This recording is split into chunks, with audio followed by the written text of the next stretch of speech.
What's been the message from the coaches this week?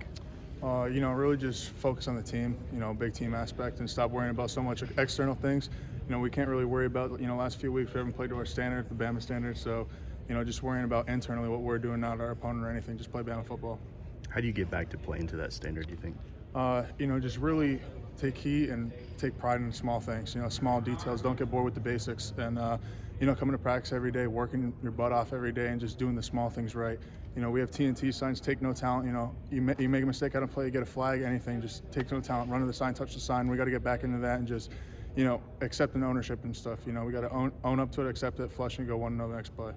As an older player, just how do you and the other leaders kind of rally the troops after 2 losses now? Yeah, it's definitely tough. In general, 2 losses that we probably shouldn't have had. I mean, it's you can't accept that in any way. You can't understand it in any way. I mean, you got to understand from inside. We lost those games. Bama lost those games. Nobody beat us. So there were 2 good teams still, but we beat ourselves. And to the Bama standard, Bama doesn't really lose 2 games, especially not before November. So just rallying around, knowing what we have to do, get back to it. We just talked as a unity council, as a leadership council. Young guys aren't young guys anymore. Everyone's got to step up in their shoes. Everybody's got to know what they're doing. I mean, that's for leaders also. Everybody's just got to do their role to the best of their ability. From an offensive standpoint, what's maybe the key point of emphasis this week? Key point of emphasis, just like I said, don't get bored with the big things, do the small things right. We got to run the ball super efficient just so we can open up the pass game. And then when we get the pass game going, keep it rolling, keep it moving, keep it moving. We have a lot of good players on the outside, a lot of good players in the box, up front, outside on the receivers, good quarterback. So we got to just, play to our strengths and be able to do it all right. What stands out about Missouri when you watch their defense on film? I think they have a good defensive front. They have a defensive end that's pretty good. But, we played 2 really good defensive ends last 2 weeks in South Carolina and Tennessee. So, personally not really super worried about it. But, just make sure we take care of business, know what we have to do, and really study film. Just get into the film room, know what we have to do, and be ready for our opponent. You're an older player. How important is it for you just to kind of get back on track and finish the season the way that you want to? Yeah, definitely. I mean, it's not just that I want to, but I mean, obviously the goal here, when you come to Alabama, you sign up to be the best. You want to be the best because that's the Bama standard. And, I want to come out here. We obviously all want to win a national championship. 2 losses, it's tough. Nobody can promise us what our future holds, but, just get back into it, the team, and, get back into everyone doing their job and playing everybody's role.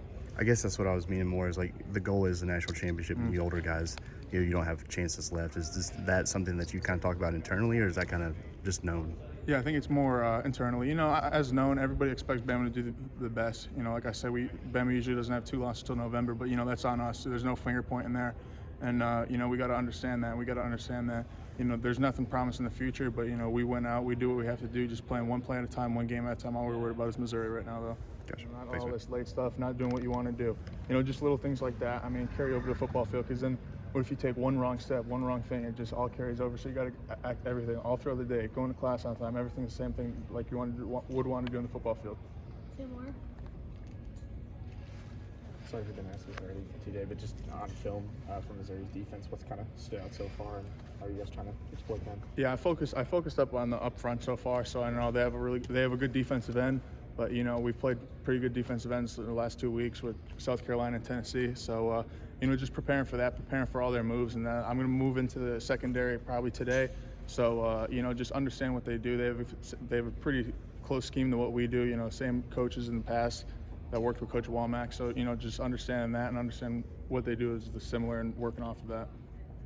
Has there been kind of a message, maybe has Coach Walma kind of shared things with the offense a little bit, knowing he's got that close relationship? Not really, but it's not really that I know of, but it's really more just asking the players, like asking somebody on the defense, like, oh, what do you do if you see this look, or what do you see in my tells that give something away when we're at practice, because that's just going to help me get better and help our offense get better, so I won't give that away, and they could tell me what I should look for against their defense when we go up against them.